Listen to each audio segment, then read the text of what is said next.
Much. Joining us now to talk about it, former National Security Council Chief of Staff in the Trump administration and former CIA analyst Fred Fleitz, along with retired U.S. Air Force Brigadier General and Newsmax contributor Blaine Holt. Pleasure to have you both on. Fred, right here on set.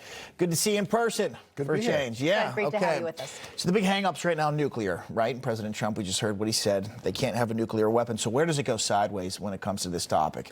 It's such a problem with what we heard from the Iranians. They're not going to disable or disassemble any of their nuclear sites. They're quibbling with us on uranium enrichment. They don't want to give up uranium enrichment. They don't want to give up their nuclear weapons program. That's just a non-starter for the president. Then they ask for ridiculous things like reparations. They want us to recognize their sovereignty over the Strait of Hormuz. This was not a serious answer. And it's why I've been arguing, including on this program, it's time to stop negotiating with the Iranians. The president should dictate terms. We stop the war if you stop the war. If you don't stop the war, we're going to blow you to kingdom come. No other concessions, no other conditions from the Iranians. The Iranians lost this war conclusively. And I want to get your thoughts on that, General, but first I want to share this. Israeli Prime Minister Benjamin Netanyahu, he was on 60 Minutes last night. He said there's still a lot of work that needs to be done to end the war. Here's what he said.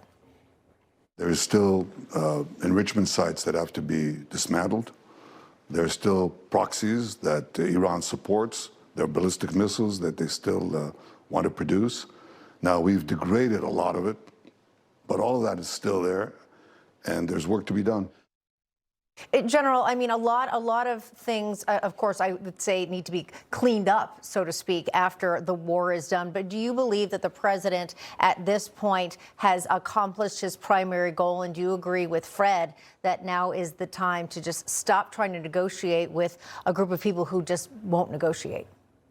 Yeah, I mean, all of their demands, while they seem like they're making demands as some sort of victor in this, they're really meant for the Iranian people. They're trying to stave off a revolution that is not going to be staved off. There's no reverse gear. The president has no intent of leaving a revenge-minded, Armageddon-minded regime in place to our grandchildren, nor a nuclear weapons program. That's not in the offing. And so every day that the president takes with this is another day that the IRGC and what's left of this leadership cult, they're going to fall under their own weight. And now he's going to go into Beijing, and that's even more time.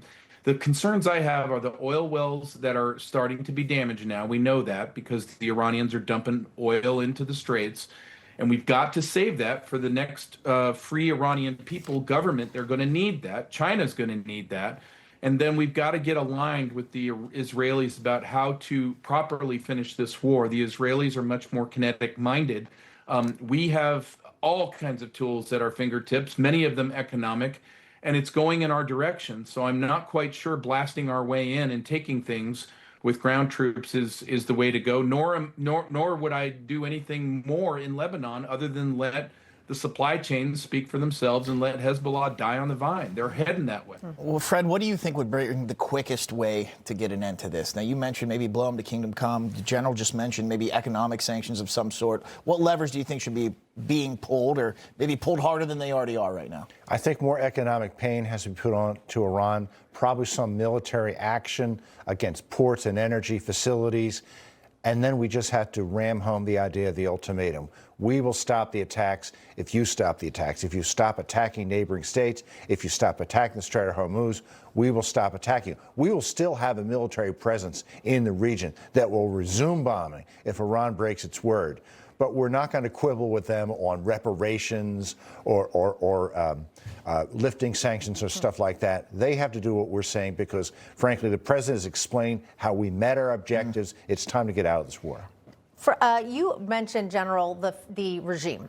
You also said that they will fall at some point. My question, and I think something I've been confused about throughout this entire war, is that we know prior President Trump had been telling the Iranian people that they will be able to overthrow their government, that they will have some level of freedom, that this oppressive, evil regime will be gone. But we haven't seen that happen. And instead, at this point, we've seen the new regime regime, as maybe tenuous as it may be, they seem to even be worse than the regime that the United States and Israel got rid of. So how do we square what the president has been saying with who the regime is now, even if it's questionable, and also maybe the expectations or the promises to the Iranian people? Yeah, no, I think that's all good. The president was on the right track with that. I think it's still his track. But you're not going to reveal that you've got some sort of clandestine, let's get the resistance armed program. We're not going to announce that.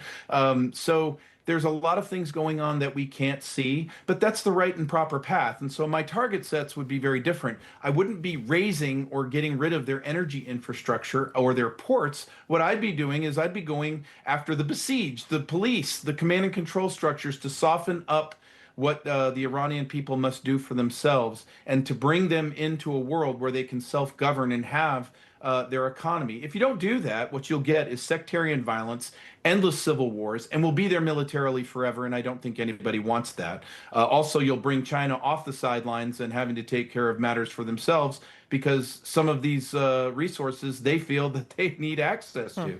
Yeah, and again, will be very interesting to see what President Trump speaks to Xi about in China this week. The timing couldn't be more perfect, it sounds like. All right, Fred Fleitz, Blaine Holt, thank you.